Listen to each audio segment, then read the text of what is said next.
There is a dangerous misconception that faith is an insurance policy against trouble. We think, I prayed, I tithed, I served, I was kind, so why is the storm hitting my house? But Jesus was painfully realistic. In John 16:33, he didn't say, if you have trouble. He said, in this world you will have trouble. It is a guarantee. It is part of the contract of living in a fallen world. However, he didn't stop there. He finished the sentence with a command that changes the molecular structure of our fear. But take heart, I have overcome the world. Real faith isn't the absence of the storm, it is the presence of the anchor. Consider the Apostle Peter here is a man who walked on water, a man who saw miracles up close. And yet in 1 Peter, he writes something profound to people who were suffering under the brutal crushing of the Roman Empire. He says, in all this you greatly rejoice, though now for a little while you may have had to suffer grief in all kinds of trials. These have come so that the proven genuineness of your faith, of greater worth than gold, may result in praise, glory, and honor when Jesus Christ is revealed. Peter compares your faith to gold. Do you know how gold is refined?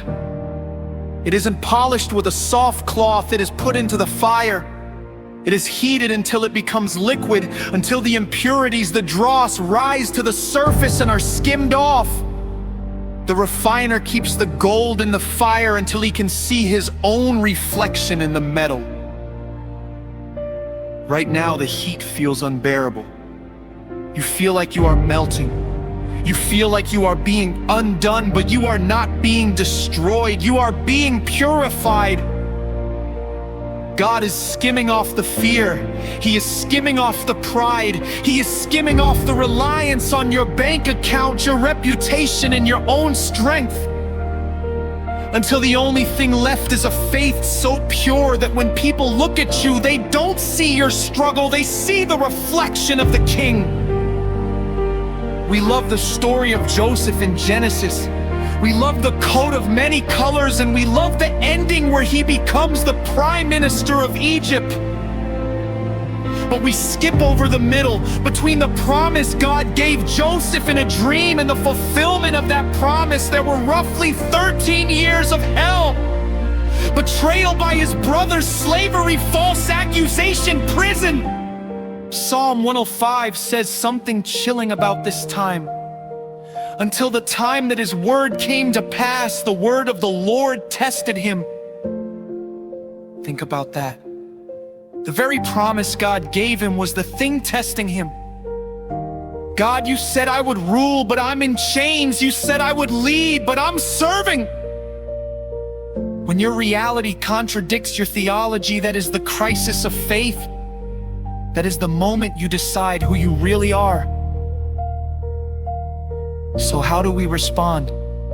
How do we get up tomorrow morning when the weight feels just as heavy as it did tonight? We choose hope. Hope is not optimism. Optimism is a psychological coping mechanism that says things will get better eventually. Hope is a spiritual anchor. Hope says, even if things don't get better, God is still on the throne and my story doesn't end in defeat. You are writing a story right now that you cannot fully read yet. You are in a chapter called Perseverance, but the book is titled Victory. Do not throw away your confidence. Do not cash in your chips. The enemy of your soul is banking on you giving up right before the breakthrough. He wants you to believe that this darkness is permanent. He is a liar. Psalm 35 is the promise. Weeping may endure for a night, but joy comes in the morning.